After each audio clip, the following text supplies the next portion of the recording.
wasiir ku-xigeenka wasaaradda deegaanka beeraha iyo isbeddelka cimilada dowladda Puntland Marwe Faaiise Cali Ismaaciil gudoomiyaha degmada Bursaalax Sayid Maxamed Salebaan Diiri Abaar ayaa maanta ka qayb galay shir nabadeyn ah kaasi oo u dhaxeeyay beel ka mid ah beelaha dega Puntland. shirkan ayaa ahaa mid markaasi lagu wareejinayay gacan ku dhiigle Maxamed Jaamac Daahir oo horay u dilay Allah u naxariistay Naasir Maxamed Shabeel. aad iyo aad baan waxaan ugu faraxsanahay maanta inaan halkan ka soo qayb galno wareejinta hadda ka hor halkan waxa ka dhacday muddo laga joogo 2 bari ka hor halkan waxa ka dhacay dil uu geystay Maxamed Jaamac Daahir una geystay Allah u naxariistay Naasir Maxamed Shabeel gacan ku dhiglihii isla markiiba gacanta lagu soo dhigay oo wala soo qabtay waxaana soo qabtay ciidanka booliska iyo eheladii intaba aad iyo aad bay ugu mahadsan yihiin waxa loo baahan yahay qofka gacan ku dhiglaha inaan garab la siin oo dulmiilaha ah oo sida ma aragtay arxan darrada wax u dilaya waa in la soo qabtaa waa mar kale anagu isu soo noqonay beeshii reer Bulbeer iyo deegaanka Bursaalax wax garadkii intii joogtay meeshaan oo ku nimid galab maantay madashaan ku wareejinay Maxamed Jaamac Daahir oo beesha ay ku wareejisay reerka kale oo warsame ay ku wareejiyeen ama beelwadii beelada reer Cali ay ku kala wareegsadeen oo goobjoog ka nahay aad iyo aad waxaan ugu mahadcelinayaa tolka qaaliga oo ma sha Allah gartay inay maanta ayagu isu tanaasulaan dibkii halka ka dhacayna isu dib kale aysan raacin ee xakameeyaan labada wiil waa walaalo dadkuna waa wada ehel waxaan door bidnay oo aad iyo aad min badan uga baaradegnay oo falanqeyn dheer ka bacdiga isku nimid haday maamulkii deegaanka ahayd ciidamada ahayd degmada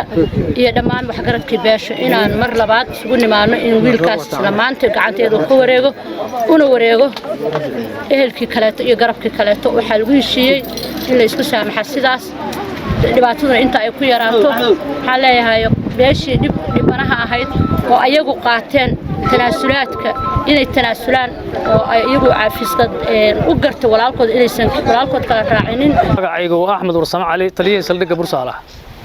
waxa saaka halkan lagu wareejinayaa gacan ku dhiiglihii Maxamed Jaamac Daahir oo dilay Maxamed Naasir Maxamed Shabeel waxaan ku soo dhaweynaynaa untaan waa labadii dhanku ka dhashay labada nin ka kala dhasheen ayaan saaka halka ku wareejinaynaa wareejin kadib waxa iyaguna markaasi goobta ka hadlay odayaasha iyo waxgaradka labada jifo ee markaasi la kala wareegayay gacan ku dhiigle Maxamed Jaamac. bismillaahir rahmaanir rahiim anigu waxaan ahay Jaamac Daahir Maxamed Jaamac oo gacan ku dilay walaalkiis gacan ku dhiigle waa wareejinayaa Food Maxamed Shabeel oo aabiis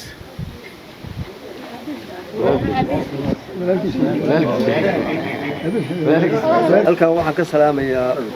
gudoomiyaha degmada wasiirka